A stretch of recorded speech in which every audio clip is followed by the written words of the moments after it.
Pandemic. Good evening. Welcome to Pandemic. I'm Joel Silberman. I am thrilled to have Jenny Klein with us today. You would know her work from The Witcher, Jessica Jones, Supernatural, and the upcoming Daisy Jones and the Six. I am just so psyched to ask her so many questions. She also has the best email signature of pretty much anybody that I've ever encountered. But before we get to all of that wonderfulness, I'm going to say a quick acknowledgement of our sponsors. Tonight's episode of Pandemic is brought to you by Roadmap Writers and Notes for Execs. Roadmap Writers is an online writer education platform hosted by working industry executives.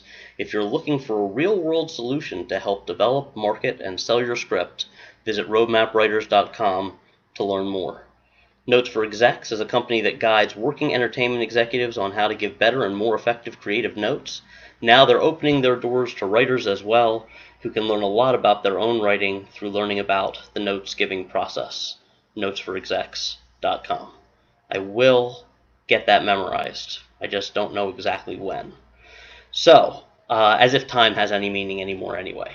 So, without further ado, I am thrilled to bring Jenny Klein on. And as I said, she has some of the coolest credits that are in existence. Hello, Jenny. How are you? Hi. I'm good. Doing okay. How are you? Doing okay. Living that Zoom life. Yeah. Yeah. Yeah, here we are. Awesome. Well, I'm so glad that you're here with us. I want to lead off with, I think, the question that's on everybody's mind.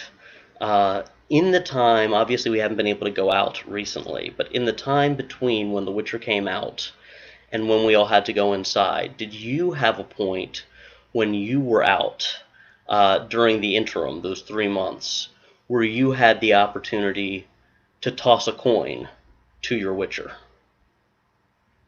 And or sing that song at karaoke?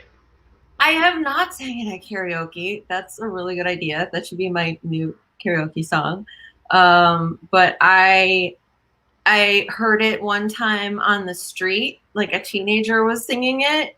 That was really cool. But I didn't like toss a coin at them because they're a stranger and that might hurt. Right. But yeah, it's been really cool to see that come out. Well, I have to say, I had not seen the show, but I follow a lot of heavy metal YouTubers who release a new song every Friday or something like that. And literally the same Friday, 2 or 3 guys came out with covers. They all had the same idea at the same time. And I'm like, what is this song, Toss a Coin to Your Witcher? And why is everybody covering it? And then I went and watched the show. Yeah, I mean, that's so cool that was like the way in. It was, I didn't know they were going to release the song before the show came out. Like they released it, I think, a week before Christmas. And I was out of the country and then people started sending me covers and I was like, what is happening? Like it was catching on. And yeah, even like last week, a electric cellist covered it and that was super cool. Did like a live stream during the pandemic and That's cool. Yeah. And was that something that you guys knew in the room? Was there any sense that, oh, we're creating a total global viral moment? Like one of these YouTubers that I was following was Brazilian, another was from, I think, Sweden or something, like all over the world. We had no idea. I'm glad I didn't know because the only pressure I was feeling was like normal, like, oh, I'm writing a script, like job pressure. It wasn't like, oh, this is going to be something people all over the world are singing. So that's good because I wrote it in Jaskier, the character on the show, who's a bard in his voice, and so it's like a little silly, a little dumb, but fun. And so I didn't like overthink it too much. But we knew we wanted like some songs on the show, and the showrunner, Lauren Histrick, is amazing. Was like, yeah, sure. Like he's a bard. We can like try to work in some original music. And I was writing the episode where we were introducing his character for the first time. And I sort of realized it could be an opportunity to like weave together all the stories like through this song, and just, you know, wrote the lyrics, and then our amazing composers wrote the incredible music, and like it's so catchy. They totally crushed it, so I like owe them a huge debt. That's awesome. And Joan Austin Ellie. Well, it is funny. I was pitching a fantasy project several years ago. It was like an ultra low budget kind of thing, and my buddy. Fantasy. What's that? Low budget fantasy. Low but yeah. It was a. I still think it's like one of the most fun things that I've ever been involved in. But it was a found footage fantasy comedy. And it's like some guy's got a closet in his apartment in LA, and he's like, "Guys, I got a portal to a realm in here." I'm like, "You don't have a portal. No, bring your cameras. We're going to the realm." And then they go, and it's all just like people running around the woods, but there's creatures and shit. But my buddy and I, who I was doing it with, were going through like, what are all of the things that we love in fantasy stuff? And one of the things I was like, "What about the Quest song?" And he's like, "What are you talking about?" And I was like, all of these movies and shows, they always have like The Hobbit had that ridiculously long musical sequence. I'm like, they always have a song, and it's like it's in a minor key, and it sounds a little like a waltz, and so we came in and full on had like the pitch was so, but that song was awesome. I think it's the underrated, most important part of any fantasy epic. Totally. I mean, it's like it can be the headline that or the entry point to get people into the actual content. It was for me. It was literally, I watched The Witcher because people have been talking about it, and I'd heard so much about that song. But so I recognize that your career spans much more than 2 minutes of totally viral glory. So I don't want to boil it all down to that. What's that? That was not expected. Yes. But so I'm curious. I know you got your start and really kind of came up. I don't know if it's the old-fashioned way or so, but you were on one show for a while and started as an assistant and worked your way up the ranks. And that's an experience that doesn't happen as much anymore because there aren't as many shows that go for a long time. Not that there are so many that go as long as Supernatural. So I'm curious, what was that experience like? How did you get started on that show? What was your ambition when you got there? And what's the story of how your life transformed over those years? Oh, well, low-key, small, easy questions. Supernatural was very formative for me. And I was very lucky to get that job as a writer's PA. I went to USC undergrad for the screenwriting program, and when I graduated, that's when the writer's strike happened.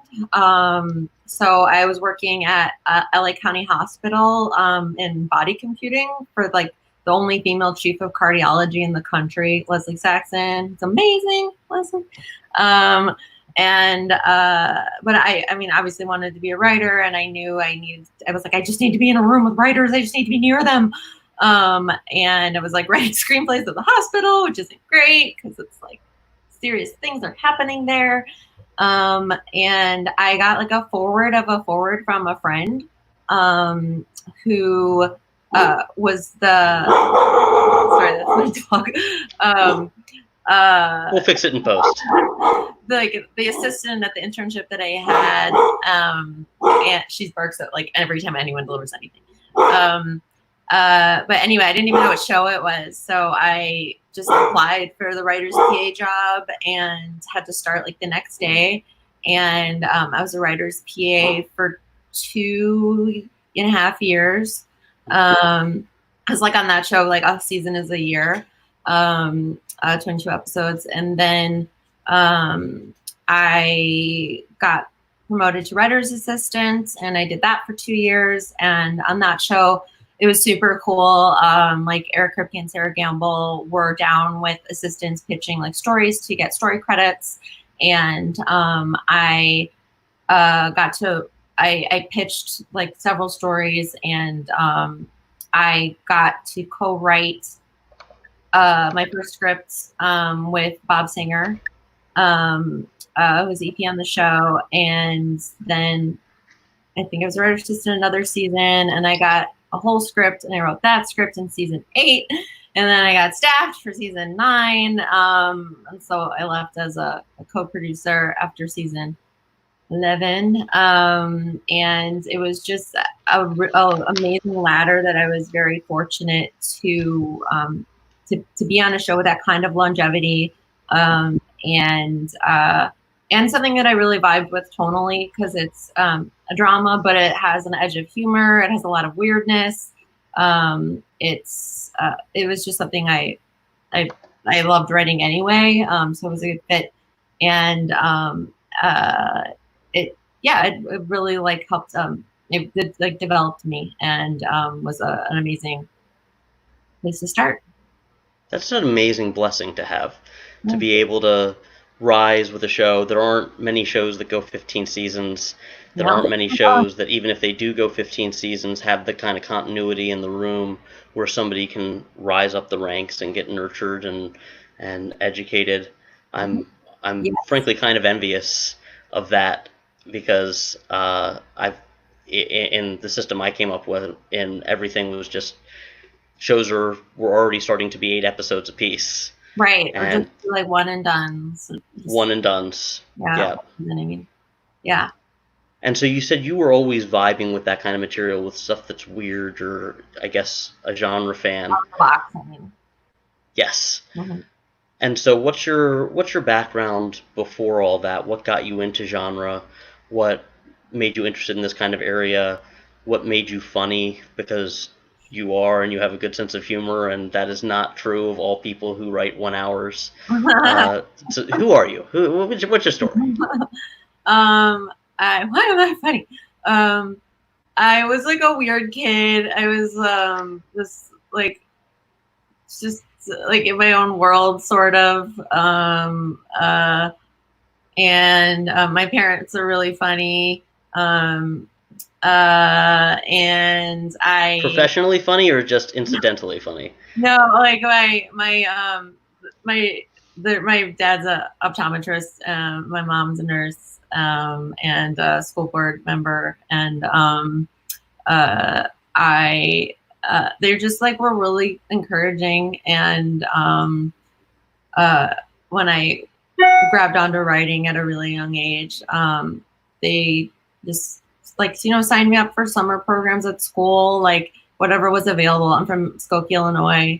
And I went to public school, and just like, I really enjoyed English and writing and stuff. But as far as genre, I loved, those were like some of my favorite books. Like The Giver, like dystopian future. It was like my favorite book growing up. That was one of my favorites too, actually. Yeah, like so good. I like wrote a letter to Lois Lowry asking if I could adapt it when I was in junior high, and she was like, "It's already happening." That's very bold, though. It wouldn't have even occurred to me to do that when I was in junior high, or high for that matter. I was like, I need to be the one to do this, Lois. Did not get the job. But I love, Narnia and Roald Dahl books. These like sort of central character driven stories that have like that twist on them. I just love Twilight Zone and the X-Files and Buffy and Roswell, and like WB was like in its before it was CW. I'm sure you remember, was like my prime like get TV years, and a lot of that was genre television, and was just like and then when I became a writer professionally, I mean, I found that genre was a nice way to get people into the show, because it's like a high concept you can like grab onto, and then to experience like really human emotional stories. Yeah. Well, we had David Slack on a couple of days ago, and we're talking about genre and how it's really modern mythology, and it fills that need that we have. I'm also smiling as you say that WB was your main line for that stuff as a kid, because for me it was UPN, which was the other half of Oh, what became the CW, the yeah. other side of the family, and Star Trek Voyager, Yes, and Nowhere Man, and I don't know if you even remember that show. That was, I do. Yeah. Quantum Leap. yeah. Oh, Quantum Leap. That don't even get me started. I met and am now friendly with the woman who co-created Quantum Leap, Deborah Pratt, Cool. and like she is the coolest lady. She's like a African American woman who was creating TV shows in the early '90s when I mean there still aren't enough African American women creating TV shows these days, but certainly in 1989 or 1988, Yeah. and co-created Quantum Leap. It's awesome. Yeah. Uh, and so I also have to ask, growing up in roughly the same period that I did and loving the same kind of stuff, did you read the Bruce Coville books? No. My Teacher is an Alien and those? Oh wait. Are those the Bailey School kid books? Like my like the ghost is eating potato chips and um uh the like vampire in the attic, or I don't think so. I it think was that that like was a different. book series that I definitely read, but it was like third graders, and it was all like their teachers were all like their gym teacher was a leprechaun. Maybe I it's think not it's a different one, different school. also good. Also, I'm sure it's part of the same. Like we could boot them all into the same extended universe of scholastic titles that were Yeah, it was awesome when we classic. were 8. Yeah, and the Yeah, book orders. I read like all of those. yeah. It only occurred to me recently when I was helping my folks clean up their room, or clean up their house rather, that I had always really been into this from the time that I was a little kid, because I'm looking through these books and going like, my teacher is an alien. Okay, Mm-hmm. that so so you had the opportunity to go up through the staffing, through the rise through the hierarchy of staff on on Supernatural. But what is the first thing that is original that you might have worked on, or for that matter, your first episodes of Supernatural? I'm always curious how people bring aspects of themselves into their work. What are some aspects of who you are as a human being that you brought into your work, your personal history, your story, your passions, your humor? What are things that you brought into either Supernatural or whatever might have been the first thing that you started creating on your own that wasn't Supernatural? When I came out to California, like I wasn't set to be like I'm not like Daisy Jones isn't genre. It's not the only thing.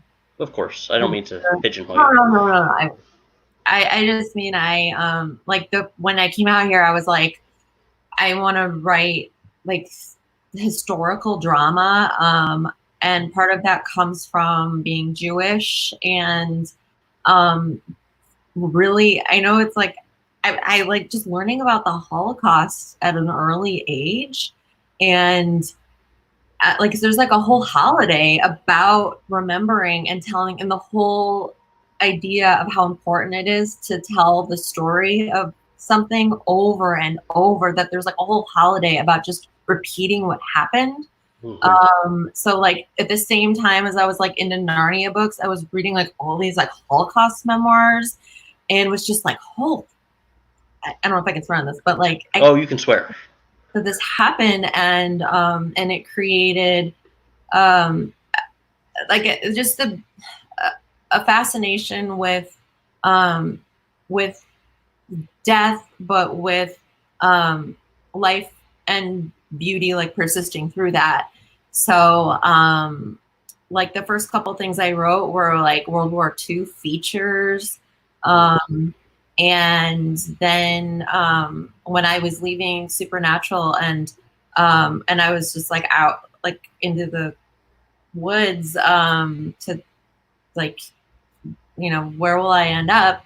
I'm sure people always talk about like you have to have your original specs in order, Hmm. which I had been writing a lot of, but I wanted to write something new that spoke to um, like more adult kind of, and modern. And so I wrote like an original spec that was about like dream sharing, like two people being like through a device being able to enter each other's dreams. Like I know there's like the inception of it, but it was like a romance, and played with like low grade science fiction, but was like an emotional story. And so that came around when I was just like been a really vivid dreamer, and had been writing down my dreams a lot. And I was like, wow, these are so cinematic and there's so much imagery in them. And it just became about like, what can your dreams tell you about like the path that you need to take forward in life. And so I like wrote that spec, and that was what the showrunners on Jessica Jones read. It was just my original thing, and that's what got me that job. Like I didn't know them before that, so I was happy to be able to just put like, it was like my heart and soul, and it wasn't my, like, maybe this is helpful because I wasn't thinking of it as in terms of series. I wasn't thinking of budget. I was just trying to write something that really stood for my voice, my aesthetic, my tone. Like there's humor to it, and just wrote from the heart, and that was what spoke for me. Wow. Well, there's a lot to cover there that I'd love to dig into, especially going back to the beginning and some of the Holocaust stuff, because that's been, interestingly, kind of a recurring spark of imagination and curiosity for a number of writers who've come on. Oh, Jordan really? Rosenberg was on here. He's a co-EP on Elementary and Scream, and another kind of genre-oriented writer. And he was talking about growing up Jewish in a mostly not Jewish area, and reading about the Holocaust and learning about that, and that being the beginning of his exploration. So I think, and I think that it was a beginning of a lot of thinking for me too. I think that there's something, when it's something that dramatically wrong, it in a way opens your imagination, because it's beyond the imagination. It's not something you could imagine, and then you start going, well, I couldn't have imagined this. I couldn't have imagined this. What else is beyond imagination? How do I understand it? And then that starts opening all kinds of doors. Exactly. So, yeah. And so we'll catch up to Jessica Jones in a second. When you came out and started writing these grounded historical dramas, what were some of the areas that you were interested in and you were exploring? Well, I wrote like 2 Holocaust movies. One was like more World War II. But it was like really that area. And also like Project Paperclip stuff. So I really loved like World War II. I'd read a lot about it. So that was a lot of what that was like my starting point. When I landed in California, and I was like, I want to write a like movie, and it was part of my like, school and assignments and stuff. But I think part of me at that time was like, I'm gonna bite off like the biggest thing. I'm gonna bite off the Holocaust and like write this story, because it's like the most. It makes me, obviously it's so. It plugs right into your heart, because it's the most painful thing to try to wrap yourself around. But it was like I like writing things that challenge me as well, that are intimidating, because once I did that, other times when I've written period, like Daisy Jones is like the 70s, and or things that take place in other countries, like it's because you challenge yourself in the past, that you can take on a new thing that might feel a little out of your wheelhouse, but you're like, oh, I did this other thing, and that was I figured out how they would talk in that period. And Right. I can take on anything at this point. Once you've done Hitler, like, yeah, I took on Hitler, I can do anything. I don't mean to make light, but I've also, I don't even know if you know that I know Tasha in the first place, our mutual friend, through Hunters, and was actually in charge of research, and am still in charge of research for that show, and that has been fascinating in that I've learned. You mentioned Paperclip. I can tell you anything you want to know about Operation Paperclip, and learning about all of these things and minutia, and then interesting. It's been a fascinating journey that I won't bore our audience with because we're interviewing you, not me. But that's a genre Holocaust show, which has gone over better with some than with others. I don't know if you've seen, but we've elicited a fair amount of controversy. Yes, I know. Yeah, so we can talk about that offline. But great show, great people, and don't mean to in any way suggest otherwise. Just that it's been quite something to be in the middle of some of these controversies about when it's appropriate to use genre and when it's not, and whether it's appropriate in a Holocaust context, and like, you know, having Auschwitz call you out on Twitter, like that was quite a weekend. Oh my god, bet. But it's like, on the one hand, I'm just like glad people are like talking about it happening. It's still in the conversation. Yeah. And so you shift over in part through Supernatural to stuff that's more genre oriented, not exclusively genre oriented. Jessica Jones, were you there at the beginning, or were you there once that show had already kicked off? I came on season 2. Oh, wow. Okay, so you worked with Jack. Yes. Yeah. Okay. Jack was a guest on the show here a few weeks ago, and is a really good friend and mentor to me. But what is it like when you're working in the contours of a really big franchise like that? And the first season of Jessica Jones had already, by that point, presumably already been a hit. I think that was a room that they started the room after the first season came out. Yes. Yeah, and so you've got a show that is kind of a lightning in a bottle social commentary hit, even with the within the Marvel universe, where there's a lot of big hits that they generate, but this was a kind of special one. And then you're thrown into a movie to continue that story, and Marvel, of course, is very protective of their IP. And so what were some of the challenges that you guys had to deal with when you were working on that show? Well, first of all, it was my favorite show, like season when I was on Supernatural, and I was literally like watching it at Supernatural on my computer and being like, oh my god, you guys, have you seen this? This is the best show.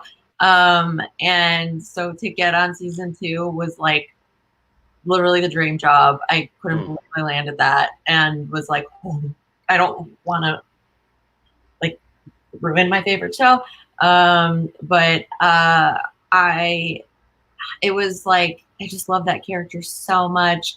But it was definitely that thing of such an amazing season 1, and like, how do you follow that up? It was like very intimidating, I think, for everybody. And as you know, like you didn't have Kilgrave. Like, you had this amazing villain in season 1 who represented like so much for a Survivor story, and then you didn't have that anymore, like that, those two opposing forces. So with Jessica, we definitely, like Mel felt like, and we all agreed, you know, Jessica's best when it's like a personal story, because part of what's like, she's like a grouch, and she like doesn't want to do a lot of stuff. Like, she does her PI cases, and it's funny with like characters like that, it's really hard to get them motivated to like do things. So you have to make it personal.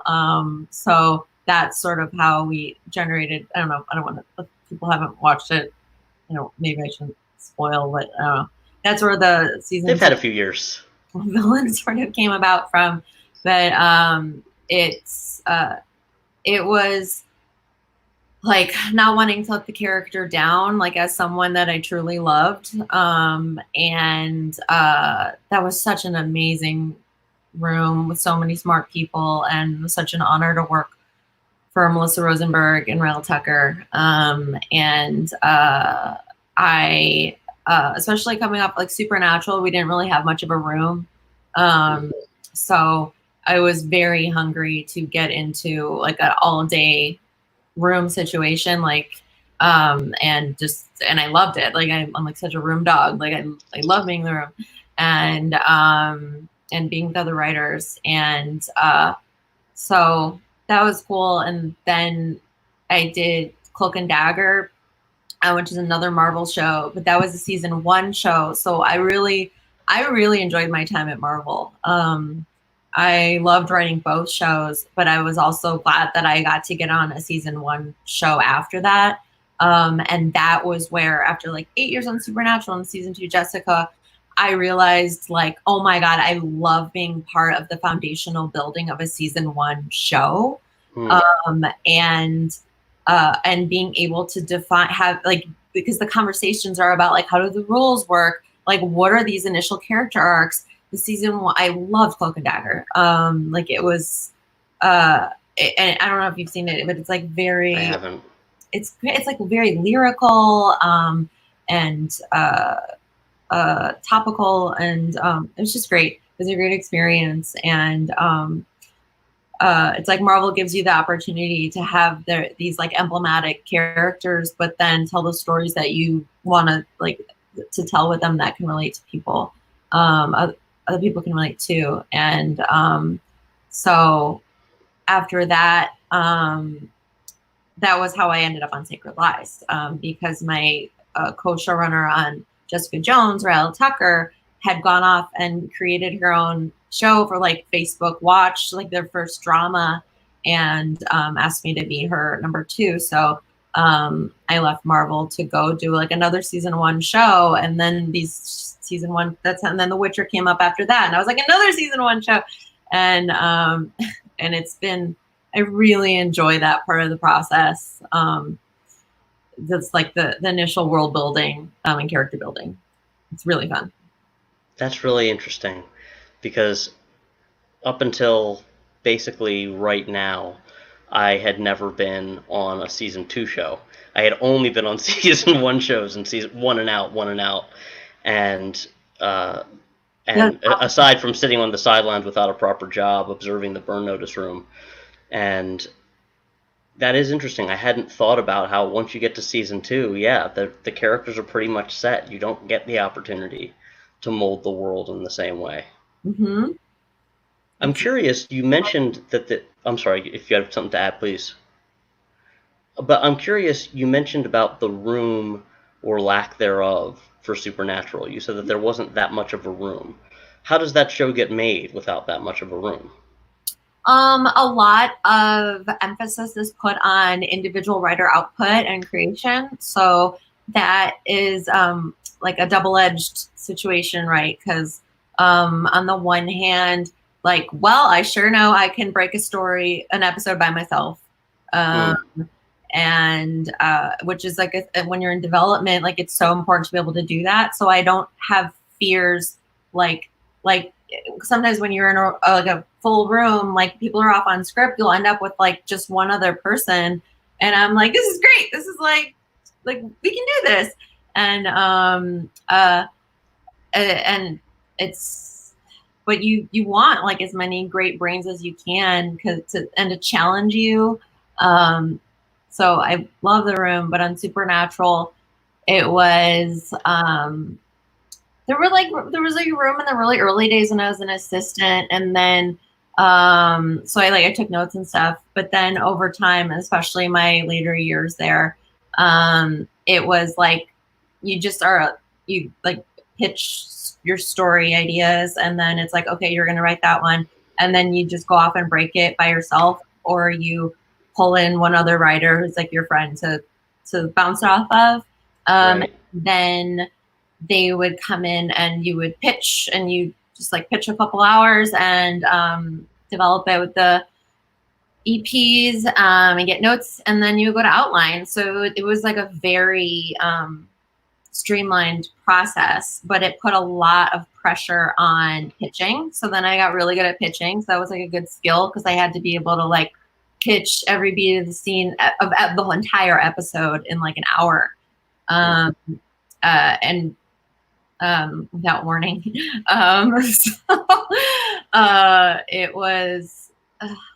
It was tough in one way, and it made me want to be in a room with like other writers, which is like pretty much the norm.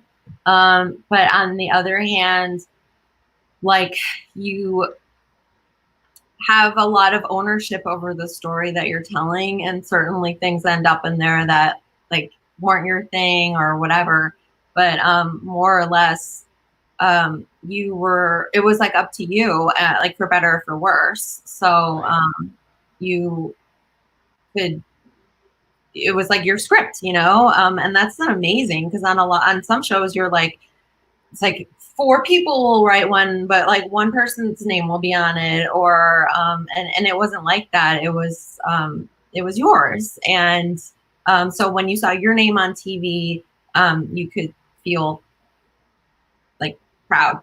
You could feel like that you had created something that was your vision and your voice, using obviously characters that have been already established, but that you got to do your thing. And I think that that's what TV more used to be, that people who came up maybe in the 70s or 80s or even like in the early 90s. What's that? Like freelancers. They like exactly don't anymore, but it was like you just pop in and like write an episode and then leave. Right.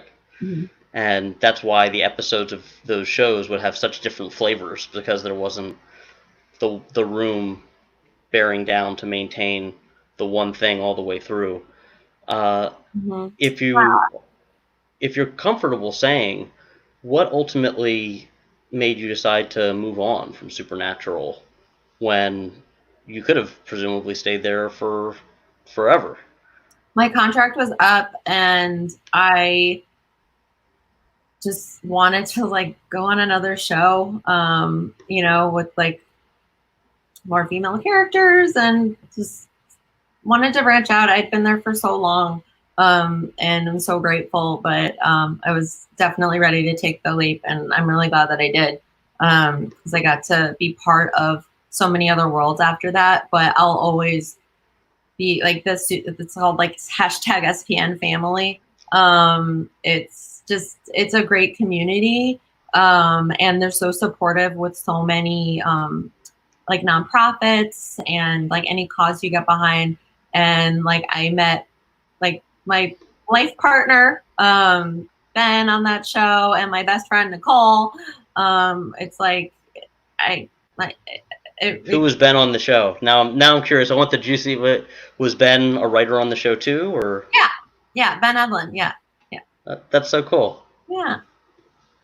Well, I have some more questions that I want to ask after we do a quick break. In particular, I'm curious the difference working within the Marvel Universe for one of their most adult shows, and then Cloak and Dagger is something that was much more youth-oriented, and the difference in writing for gritty adults versus for teens and early 20-somethings. But before we do that, I'm going to do the quick little ad break over here. Thank you, everybody, for tuning in. Tonight's episode of PENdemic is brought to you by Roadmap Writers and Notes for Execs. You'd think I'd know how to say it by now. Roadmap is a screenwriting education platform for writers looking for a guided path to success. Programs are hosted online by working industry executives and are designed to empower writers with actionable tools to elevate their craft and cultivate industry relationships. Since 2016, Roadmap has helped more than 113 writers sign to representation, and many others get staffed, optioned, or sell their script, including some friends of mine. To learn more, visit roadmapwriters.com and use code PENdemic to save $15. Roadmap Writers, the road to your screenwriting success starts here. Notes for Execs is a company that guides working entertainment executives on how to give better and more effective creative notes. Now they are opening their doors to writers as well, who can learn a lot about their own writing through learning about the notes-giving process. Visit notesforexecs.com for more information. Getting better at that. All right. So now we are going to hop back to Jenny and also take some of your questions as well. So Jenny, you've had a moment to marinate. Talk a little bit, if you can, about writing for different audiences, different ages, even within the same genre. I don't know if there's a clearer contrast than Jessica Jones and Cloak and Dagger in the sense that like they're the same root, but then they branch in kind of different directions. Yeah, I guess like with Cloak and Dagger, Cloak and Dagger was pretty edgy. Like Tandy was also an assault survivor and who lost her parents or her dad, and had like a drug problem. But what I really loved about that show was that their powers, they were just starting to get their powers. And so you could tell a story about like teenagers, which is such a time of like, who am I? And like, what's happening to my body? And as that was, as their powers were coming to life, and on Jessica, this was like old news to her. I would say having like teenagers with parents, like the other thing is that like your parents are a problem, because like they're like, why are you leaving the house? Where are you going? What are you doing? Writing like teenage characters, after writing for Jessica, in a way, this has nothing to do with Marvel. It's just like the parents create natural obstacles. So that was like sort of helpful for storytelling. But with Jessica, it was, it just felt like more adult, because like the character had been through more and had a job and adult responsibilities. So they were different, but they were both really intense characters to write for. Yeah. And now I kind of want to check out Cloak and Dagger, because I had always thought of it as just like the Marvel teen show, and I was like, that's not for me. No, it's really good. I'm like, I don't just saying like it's like, I wish, I was really sad I couldn't go back for season 2 because I had taken The Witcher. But like, I like loved Our Room. Joe's vision, Joe Picaski's vision, was so inspiring. Like it's very cinematic, and I think I used the word lyrical before, but it's like, it has like spirit walking. We had a lot of like female Sundance, like indie directors, like handheld. It was just, the actors were amazing. I hope more people discover it. It's on Hulu. It's really good. Well, I'm seeing in the comments, people talking about how great it was, and how much they love the show. I guess voodoo is something that has to do with the show. It takes place in New Orleans. So cool. Udon was like the genre aspect, and so that was where I got to, like, I wrote this episode that's like, it's like, is it science or magic? And I sort of ended up explaining like the Marvel science through the character story. But it was one of those shows which I really love, where it didn't answer if it was a science thing or if it was a Voodoo thing. And so in The Room, it was constantly like, because there's like aspect of tarot, and that's where the spirit walking comes in. But there's also this like rocks on like a chemical plant. And so we were constantly lining up the two things to make sure that you were never saying it was one or the other. So you could have that avenue for like spirituality explanations or scientific, wherever floats your boat. And I love that. I love sort of like sussing out that myth, and foundational aspects of the genre. That's awesome. Well, on the topic of genre, I think it's Julianne in the audience as well who was shouting out voodoo and whatnot from Cloak and Dagger. She asks if you feel like, yes, Julianne, I'm gonna try and shrink this down a little bit. The question is long enough that I can't really see Jenny's face anymore, and that is not a bad thing. I mean, that sounded like an insult to Jenny. I meant that it wasn't meant to be a insult to Julianne. Oh God, what am I doing? But yeah, do you feel like you've been kind of pigeonholed as a genre writer? I know that Daisy, that you've been working on recently, which isn't out yet, but which I know will be fantastic, because everybody that I've met from that show is just awesome. Do you feel like you were put in a box, and do you feel like you're now breaking out of that box? And how did those boxes work, and how have they affected you? Yeah, I mean, the good news is I love genre. So I enjoy being up for a lot of for genre shows and development opportunities. But I think when those are a lot of your credits, that's part of like why I was the Sacred Lies is not genre. Um, so I wanted to make sure that I was writing or taking opportunities that wouldn't allow me to be totally pigeonholed. But I do think that's a thing. Yeah, if, I think that like if those are your only credits, sometimes people look at that and they think that's all you can do or all you want to do. So I'm also excited for Daisy Jones, which is like this love story music show. And I guess it's like you don't write a genre, like you write people. So they're just like in different worlds or different situations, but their like emotional journeys are similar, and it's a same sort of skill set. But I think with genre, like if you weren't a genre writer and you went into that, I think that's a harder thing to do. I think it's actually a lot of genre writers I know and like they're just great writers and they don't only write genre. But if you go into like if you came into the Witcher room and you were not and you had never done genre, I think it'd be really hard to keep up because it's a lot of like deep lore, and you want to why it's so fun is like coming up with like the weirdest thing that could come out of your brain. And in any other room you would get like the weirdest looks, like you're okay if you say something like that one more time you're gonna get fired because that's useless and strange. Right. Genre rooms, it's like that's like the money. Those are the ideas that you can't that will make that will be these like really salient visual or memorable moments for the show. Well, that does lead nicely to The Witcher, and I'm curious because I know that you had some lore that came from the IP, that came from the video games, and from the books. Uh-huh.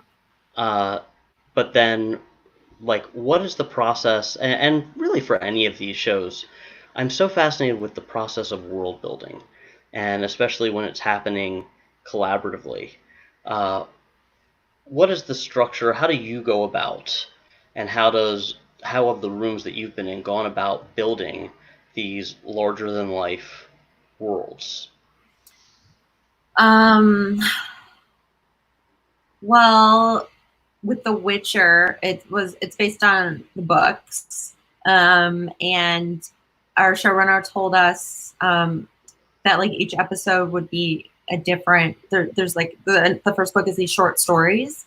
And so the challenge there was creating like a serialized show with a continuous character journey, but where each episode was based on like its own episode of the short story. So you definitely read the books twice, and it. Were you familiar with the books and the material beforehand? Were there people in the room that knew it really well before they got there? No, like I wasn't. But one of the writers was like obsessed with the video game. So he was like really familiar. But for the most part, I think we had come from other genre shows, like 2 writers from the originals. The showrunner Lauren I met. Well, we were both working at Marvel. She was on Daredevil and I was on Jessica Jones. And Sneha Corse was also on Defenders and Daredevil, and Umbrella Academy. So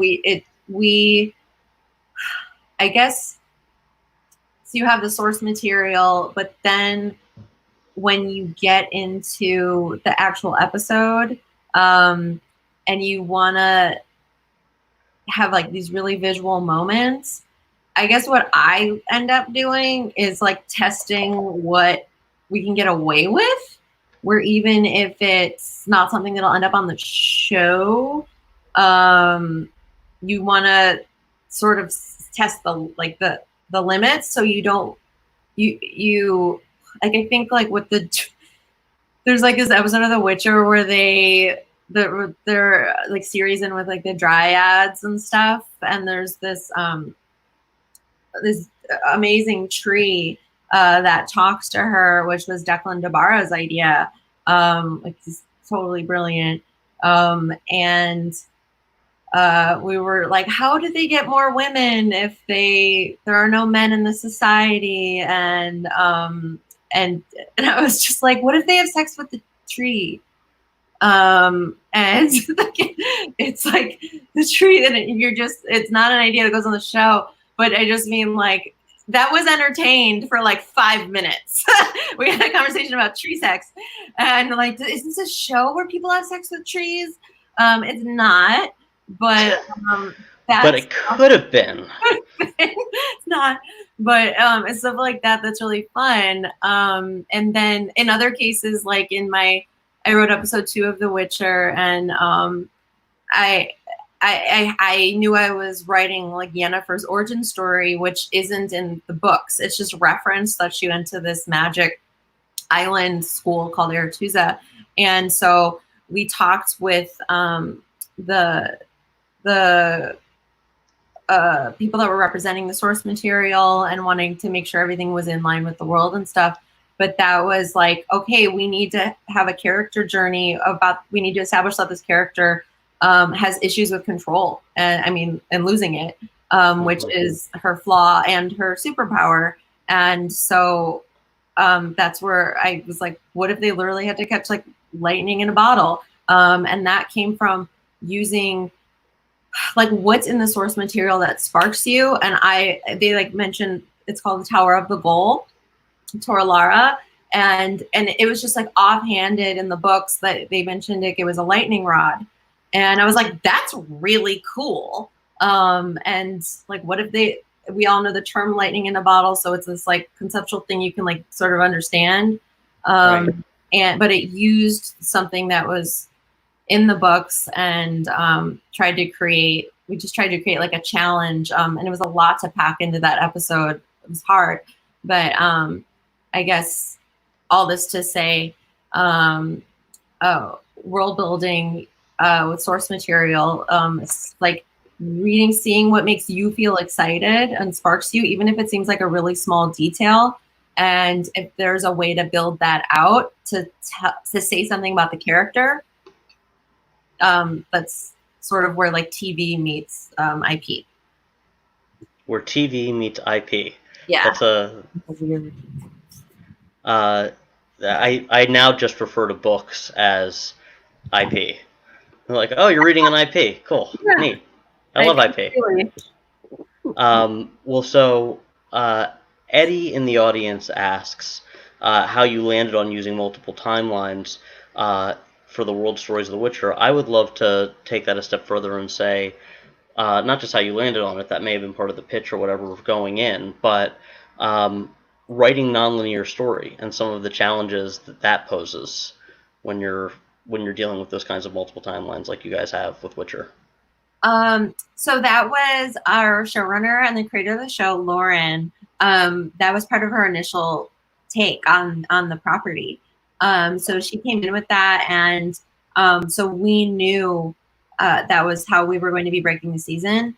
And so there was a lot of discussion. Like it was a challenge, and it became like a puzzle. But it was really cool to get to the finale and try to loop back events from the pilot. And we were just like, wow, this is going to have high rewatch value because things will make like even more sense when you watch it the second time. Right. And it was like we just, you do a lot of like tracking to make sure everyone's on the same page. Like, okay, so in this episode, Geralt's at this point and Yennefer's at this point in her timeline, and series is like a week. So that was sort of how the song came about in episode 2. I was like, oh my gosh, these characters are in 3 different timelines, and we knew we didn't want to use chirons, and it could be confusing. And so this song became an opportunity for like possibly like the careful viewer to realize that like when Jaskier talks about like, is history a wheel that like is doomed to repeat, and the song is a re-envisioning of the events that we just saw transpire. Like it's like this whitewashing of what happened. And so we tried to have like Yennefer's story when they talk about how Aretuza was built by the original mages of the continent, by elves. And people don't really know that because they have like rewritten history, which is what the song is about. And that Filavandrel in Geralt's story, we just tried to find ways to create these like signposts where like, oh, like that name comes up in Ciri's story. Like that's why we named it like Filavandrel's uprising happened. They reference that in Ciri's story. So when you're watching Geralt's, if you sort of realize, I know it's like it's hard to put all that together, and it's very dense lore, but you might realize after you watch the episode, like, oh, like Geralt talked to that guy Filavandrel, and he didn't want to come down from the mountain. And obviously he did, because there was like a huge elf uprising and slaughtering, and now people are wearing elf ears around their necks in Ciri's timeline. So I don't know, that was a really long-winded answer, but it was I thought it was a really interesting answer. I'm loving thinking about people who may be watching this and not be at all familiar with the show and like how all this sounds. So somebody like, wait, what? And the L's and the, what? Yeah. But no, but I love that. I love those kinds of shows. And it also, as you said with the song, it brings us around kind of full circle to where we started.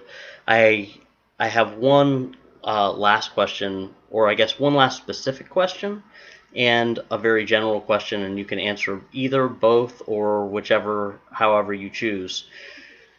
I have noticed in some of these interviews and other places that there really does seem to be a synthesis, a comfortable relationship between comedy and genre. That a lot of the people who write genre are just like funnier and more comfortable writing comedy than people who don't. And that there are a lot of comedy writers who then end up transitioning into genre in certain ways. So like we had the Gunn cousins, Brian and Mark Gunn were on, and they started out and they were doing comedy for like 10 years. And then gradually they do a genre comedy, and then they were doing genre stuff. Mm-hmm. And so I feel like I see a lot more movement between genre and comedy than straight drama and genre. And mm-hmm. I have still not quite been able to put my finger on what that is. And I'm also just curious if there is anything that you advise writers or that you like to say to people who are just interested in writing, even if they're not writers themselves, about the experience of writing and being in the room. So those are 2 very different questions. I'm just leaving it open for you to answer however and whichever you want. Wait, what was the last part of the experience of writing and being in the room? Yeah, basically if there's just any other, like if there's any advice that you impart to others or things that you tell people about about this line of work that you like to say but haven't had a chance to? Okay. Well, for the first part, I guess, like I love writing comedy. Like I wanted to be a comedy writer for a little while. And I wrote like it was like Always Sunny was really popular. I wrote like multiple Always Sunny specs and Arrested Development and stuff. So then when I was on Supernatural, like that's a funny show, and and you're able to like write jokes. So I think to hone your comedy muscle and to have the confidence to like find comedic moments is an important aspect of being a writer, because there's humor in even like the darkest situations, and it often brings like a fourth dimension to those scenes because it feels really real and oftentimes like inappropriate, like humor inappropriate, like you just like we were talking about the Holocaust and you just end up like sort of like laughing, and it's like because it's the other edge of that, it's the like the discomfort. And so I feel like as far as not like the channel from drama to genre, I guess it's like something I've noticed where like genre is very underrated.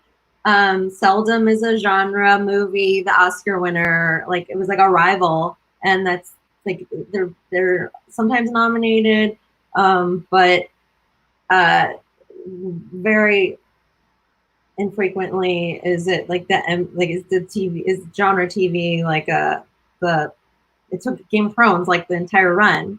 Right. It doesn't appeal to people's snobbery.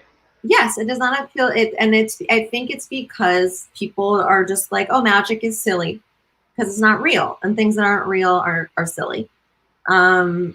So it's like I remember when I was like when the like Toss a Coin to Your Witcher was catching on, and I was like telling one of my friends who's a drama writer, and they're like, oh, I was like, it's about elves. And they're like, oh, and I'm like, no, but it's about like elves and their plight, and the Witcher is Monster Hunter, it's his plight, a plight just like yours or mine. We're just wanting to be paid for our work. We can all relate to that. Yeah. But when it's you just throw monsters on it, it's like, oh, that's ridiculous. And I think some people are a little too serious to get into that, and that's also another word for like insecurity, and not feeling like it's respectable drama, when I feel like it's not only respectable drama, but it is incredibly imaginative in a way that straight dramas aren't and can't be. Right. And the humor comes in because a lot of the situations are so ridiculous that like it's like we're hunting a dragon, or like I'm shooting light out of my hands. Like it's so crazy that the human reaction is to like big crack jokes. So it enables you to find lighter moments. It's interesting. As you were talking, something was occurring to me, and about the boundaries that get pushed with genre and with comedy, that I think that there's something to be said for requiring a certain level of abstract thought. That comedy requires a level of abstraction where you're able to take something that's over here and something that's over here and put them together, and there's a surprise in there, and that is funny. And that's where a lot of the humor comes from. And I think that genre functions a lot in the same way, where you're using metaphor. I always feel like people who don't have any interest in genre, it's like, well, it's just allegory. Like when you're talking about toss a coin, he wants to be paid for his work. This is an allegory. It's just on a larger scale. And I think that you have to just, I think that part of the through line there, part of the through line in people's heads, and truly this idea is about 30 seconds old, so it may be wrong or right, but just that there's something to the idea of yeah, we're gonna have to put together unlike things and see commonalities in unlike things, and that can come off as genre, or it can come off as funny. I also think that a lot of comedy comes out of the reaction, small reactions to big stakes, or big reactions to small stakes. Mm-hmm. And genre has a lot of, like, the stakes are so big and the stuff is so big that any normal reaction will be funny, because there's no normal reaction that would fit these oversized stakes. Exactly. And if the character is acknowledging that this is insane, then the audience will be having that reaction too. And you can kind of like adjust the dial of how you want the audience to be reacting for your character. Yeah. Well, this has been really fascinating. Or is there anything else that you would want to add that you haven't had a chance to? That's the last thing. Like I guess if people are watching this who are coming up, Some are, yeah. yeah, like or just like writers, I mean, Mm-hmm. I guess I would say to really focus on writing like original material that is the kind of show that you would want to write for. Like if you love Supernatural, write something that is in that tone, because you often get like tonally compared. It's like it doesn't have to have monsters, doesn't have to have any of that stuff. But like, or if you want to be on Mindhunter, like go in the vein of like psychological thrillers, and whatever job you get hired for, do it to the best of your ability, because that's like how I ended up moving up on Supernatural when a lot of people didn't, because I took the writer's PA job really seriously and I got lunches very well for years. And I didn't just view it as like as a stepping stone, where it's just like take it day by day and how can I like show that I'm a hard worker.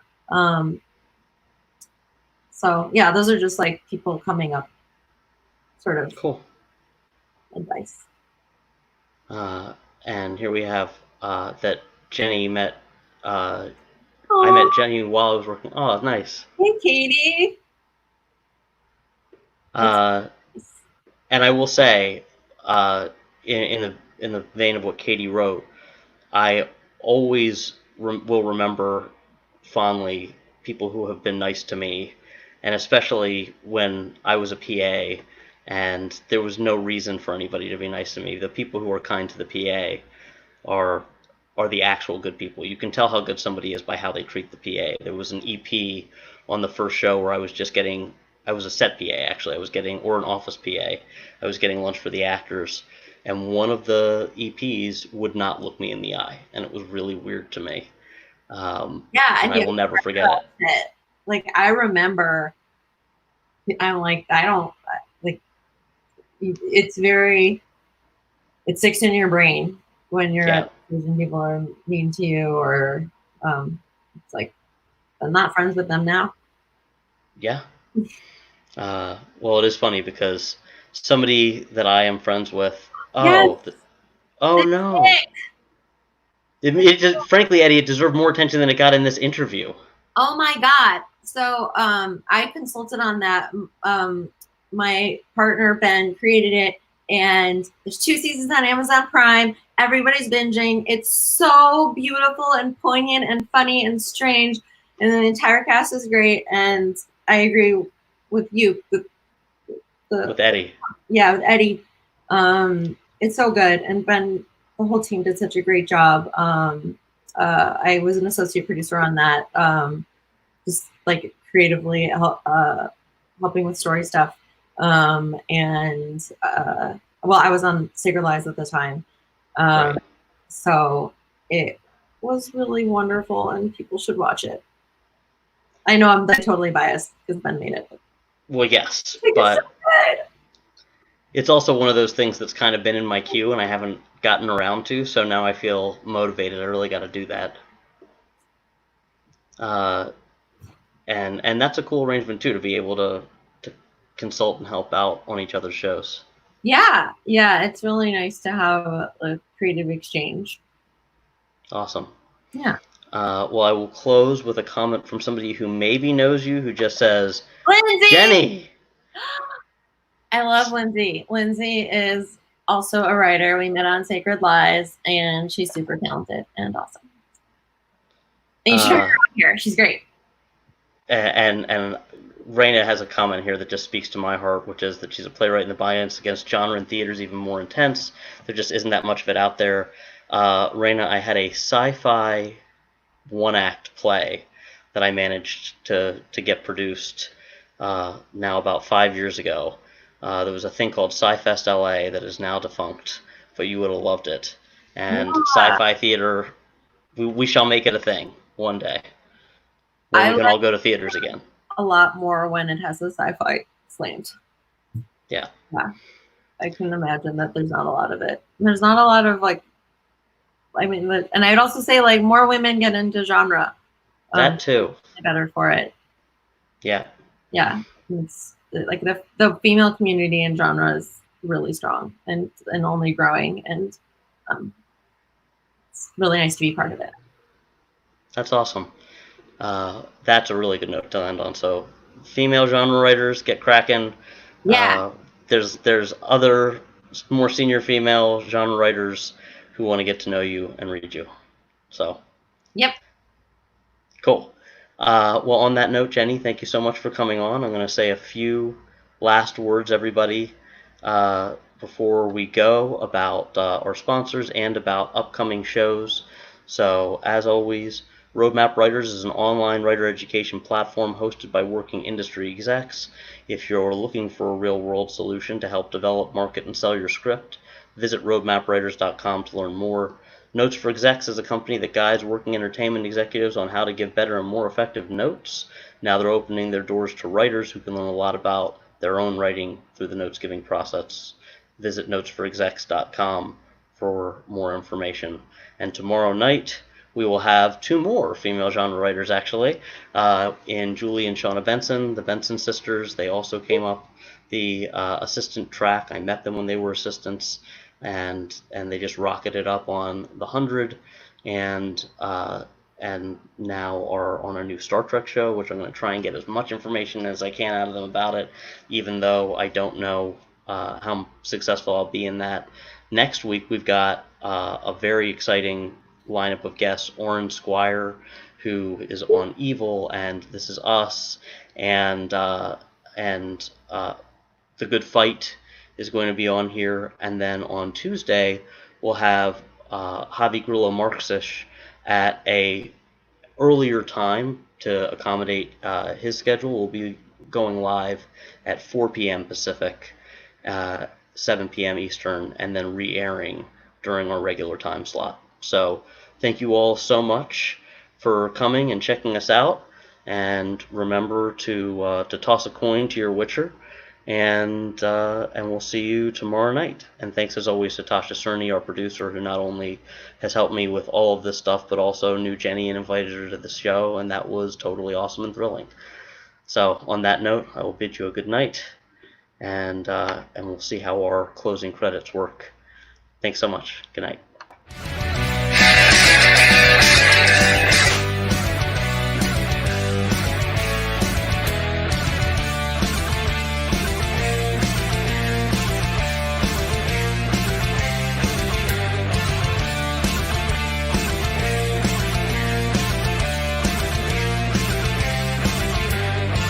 Pandemic.